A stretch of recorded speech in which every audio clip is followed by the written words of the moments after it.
Have you ever argued with someone and felt 100% sure you were right? Of course you have, and so did they. That's the interesting part. Hello, and welcome back to Bookworm. Today we're diving into The Righteous Mind, a book that explains something frustrating. People don't change their minds, even when they're wrong, and it's not because they're stupid, it's because of how the brain works. We like to think we use logic, that we listen, analyze, and then decide. But in reality, we decide first and then use logic to defend it, which explains a lot of arguments, honestly. This book shows that our beliefs are driven by intuition, fast, emotional reactions, and reasoning comes later, like a lawyer. Not to find the truth, but to win. Stay with me as we dive deeper. Because once you understand this, you'll never see arguments the same way again. And if you enjoy content like this, don't forget to like and subscribe. Have you ever been in one of those arguments, you know the one, about politics or religion, and you feel like you're just talking to a brick wall? I mean, you lay out all your facts, your logic is flawless, but the other person just doesn't budge. Well, we're going to get into that today. Jonathan Haidt's incredible book, The Righteous Mind, basically explains why this happens. It gets to the very heart of why good, decent people can look at the exact same world and walk away with completely different, deeply held moral beliefs. The book kicks off with this quote from the philosopher Spinoza, and honestly, it sets the perfect tone for what we're trying to do here. This isn't about judging or picking a side, it's about trying to understand the psychology behind what divides us so deeply. And that's the real question, isn't it? It feels like we're all living in different realities sometimes, speaking completely different languages. Why does it seem like the more we argue, the more divided we become? This question, famously asked by Rodney King during the LA riots, really hits home. Haidt uses it to frame his entire book because, let's be honest, so many of us are asking this very same question right now, not just about race, but about our whole political world.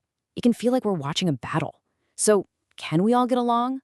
Well, to even begin to answer that, we first have to understand the battlefield inside our own heads. Okay, so here's our game plan. We'll start with the biggest, most fundamental idea in moral psychology. Then we'll introduce a really powerful metaphor for how your mind works.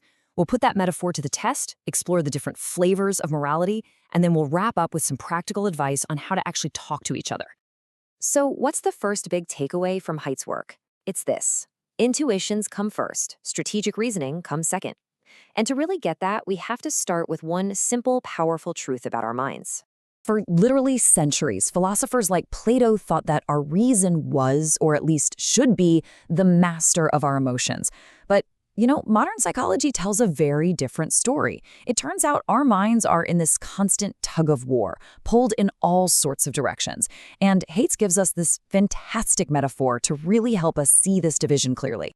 So I want you to picture your mind as being split into two parts. There's a tiny rider and a giant elephant. This is the central idea of the book, and I promise you, once you understand it, you'll start seeing it everywhere. The writer, well, that's that little voice in your head. It's the part of you that's consciously thinking, making plans, weighing the pros and cons, and explaining why you do what you do. It's the part of us we think is in charge. But then there's the elephant. And the elephant is the other 99% of what's happening in your brain. It's your gut feelings, those instant flashes of I like that or I hate that. It's your intuition, it's huge, it's powerful, and it's been evolving for millions of years to make split-second judgments to keep you safe and help you fit in. And this is the part that flips our whole understanding of ourselves upside down. We love to think the rider is the CEO, the one logically steering the elephant. But Haidt says, nope, it's the other way around. The rider is more like the elephant's press secretary. The elephant just leans in a direction based on a gut feeling, and the writer's job is to cook up a good-sounding justification for it after the fact. I know, that sounds a little cynical, doesn't it? That all our logical reasoning is just a PR firm for our gut feelings? Well, let's put this to the test. I'm going to tell you a short story that Haidt used in his research. All I want you to do is pay attention to your immediate gut reaction. Okay, just take a second to let that sink in. A family's pet dies accidentally. They decide to cook and eat it. Nobody else finds out. The dog was already dead, so they didn't cause it any pain. So what do you think? Was what they did morally wrong? For most people, there's an instant, powerful feeling of, yes, that's disgusting, that's just wrong. That was your elephant leaning hard in one direction. Now for the tricky part. Why is it wrong? You might try to reason, well, it's disrespectful, or they could get sick. But what if they did it respectfully and cooked it perfectly so it was safe? In Haidt's studies, people would try to find a logical reason, fail, and then just give up and say, I can't explain why, I just know it's wrong. This is something called moral dumbfounding. Your writer went looking for a good reason and came back empty-handed, but the elephant didn't move an inch. And this is exactly what Haidt calls the social intuitionist model. If you look at this diagram, you can see it play out. A triggering event, like that story about the dog, leads directly to an intuition. That's link 1, the elephant's immediate reaction. It's only after that gut feeling that we engage our reasoning. That's link 2. That's the writer scrambling to come up with a story about why the elephant felt that way. The point is, our moral judgments happen instantly. The logical explanation is just an afterthought. Okay, so if our elephants are leading the charge based on gut feelings, what are those feelings actually based on? Why does my elephant get grossed out by something while someone else's doesn't? Well, this leads us to the second huge idea in the book, moral foundations theory. Haidt gives us another fantastic metaphor here. He says to think of our moral mind as being like a tongue, but instead of sweet, sour, salty, it has at least 6 different quote-unquote taste receptors for morality. And just like a chef uses different flavors to create a dish, different cultures and political groups build their moral systems using different combinations of these foundations. So here are the original 5. First, you've got care. That's our instinct to protect others from harm. Then there's fairness, which is all about justice and rights. Third is loyalty, the glue that binds us to our teams and our nations. Fourth is authority, which is about respecting traditions and hierarchies. And fifth is sanctity, which deals with ideas of purity and disgust, that feeling that some things are secret and shouldn't be touched. And later on, a 6th one, liberty, was added to capture that feeling of resisting oppression. Okay, now this is where it gets really interesting for politics. Haidt's research found that people who identify as liberal tend to build their moral world almost entirely on 2 of those foundations, care and fairness. Their moral cuisine is focused on compassion and equality. Conservatives, on the other hand, tend to use a broader palette. They also care about care and fairness, but they give just as much weight to loyalty, authority, and sanctity. Now, neither palette is better than the other, but they are profoundly different. And this explains so much. It's why 2 very good people can look at an issue like flag burning and have completely opposite, deeply moral reactions. One person sees an issue of personal liberty and fairness, while the other sees a disgusting violation of loyalty and sanctity. And both of them feel totally righteously correct. So, if we're all just operating from these different moral taste buds, and our reasoning is just making up stories for our gut feelings, are we just doomed to yell at each other forever? Well, not necessarily.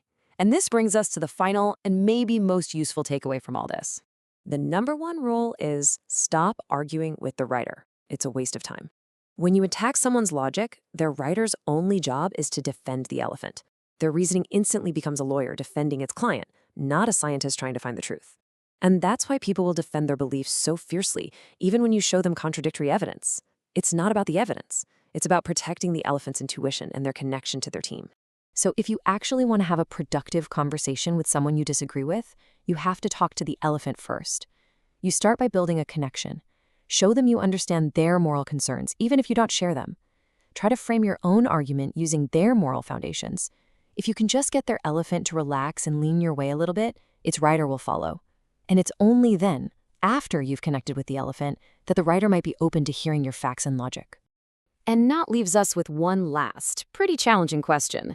The book quotes the Bible. Why do you see the speck in your neighbor's eye, but do not notice the log in your own? If our righteous mind is really built to win arguments and belong to teams, not to see objective truth, what are we all blind to? What intuitions are steering your elephant? And what stories is your rider telling you to justify the ride? Really thinking about that is the first step toward empathy, and maybe, just maybe, the first step toward actually getting along. If there's one idea to take from this book, it's this. People don't believe things because of logic. They believe things and then use logic to defend them. The righteous mind shows that our brains work more like storytellers than scientists. We feel first, then we explain. That's why arguments rarely work, because you're not debating logic. You're challenging identity, and that's much harder to change. But once you understand this, something shifts. You stop trying to win arguments, and you start trying to understand understand, why does this person feel this way? What values are behind it?